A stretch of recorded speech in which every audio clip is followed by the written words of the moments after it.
موږ ښځې ته ووایو چاته یې ونه ووایي بیا هغه حالاتو ته او کنځلو ته او هغه بدو ردو ته بیا ګوره دا څومره اوچت انسان دی پیغمبر دی او ښې ورته ووایي دا خبره به نه کړي او وویله ورته الله ویلې ده خو الله وایي بیا هم ګورې خپلې بیبیانو ته پوره خبره پوره ملامت نه وي چې بس راګیرې کړو خسې وایي وروله ورته تاسو هغه خبره حفصې وي تا هغه خبره کړې ده دا د اوچت انسان خوی اوچت انسان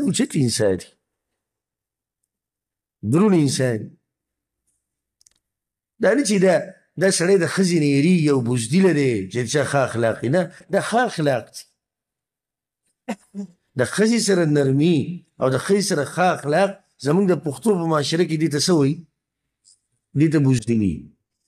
دا بې غیرت او خصوصا مور پلار او نو بچو کې دغه ډله دی ولې په بچو کې دې ډله دی ځکه چې دی خوش اخلاقه دی د نرم اخلاق والی دی د ښځې سره ظلم زیاتې دا نه کوي او چې کله دې پکې وهل ټکول او کنځلې او بدې ردې پلار یې وایي دی ماته تللی دی زه هم ځوانۍ کې داسې وم غټه توره تا په ځوانۍ کې ویلو چې لا اوس دی هم تا ته تللی انسانانو سره ظلمونه کول انسانانو سره زیاتي کول داسې اوچت خوی دی خبل دې سړي خپل ژوند هم تنګ کړی د دې ښځې ژوند هم تنګ کړی او دې مور پلار خپل ژوند هم تنګ کړی او د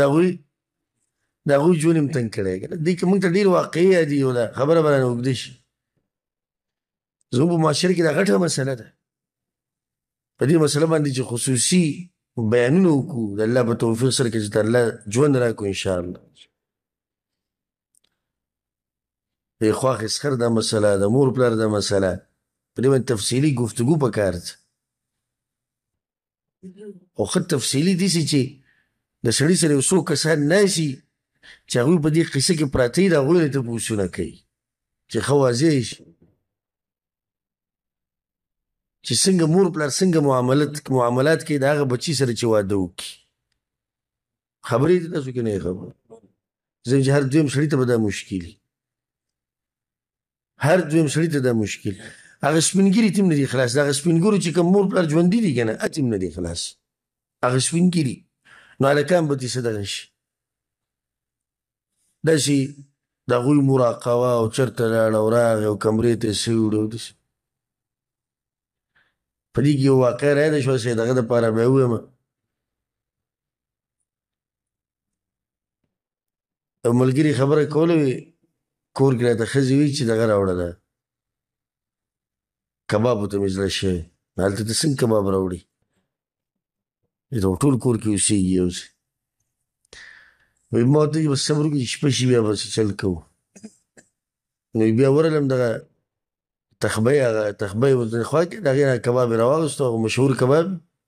وي هغه مې راوړو په بډه او کمرې ته مې ننویستو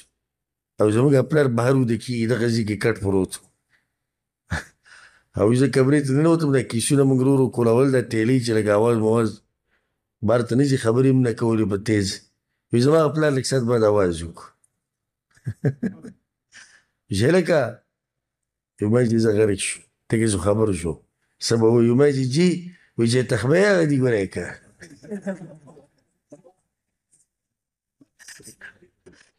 چې بینې تیز دی ګوره تخبه یې نه دي راوړي نو بعض مور پلار بلکل بچی پوزې راولي او بعض خاوندان ښځه غریبه پوزې راولي نو دا ژوند چې دی دا ټول په ګزارو روان دی په څه روان دی په ګزارو د دې ښځو نه به کمی زیاتی کېږي ما او تا به ورسره ګزاره کوو زموږ نه به کمی زیاتی کېږي ښځې به موږ سره ګزاره کوي د مور پلار نه به کمی زیاتی کېږي موږ به ورسره ګزاره کوو د بچو نه به کمی زیاتی کېږي مور پلار به ورسره ګزاره کوي هېڅ څوک په دې دنیا کې پوره نشته ما د پیغمبر د اخلاقو خبره کوله څومره اوچت انسان چې بیا هم هغه ښځې پوره ملامته نه کړه ګوره الله بعضې خبره ورته وکړه او بعضې پټه پرېښوده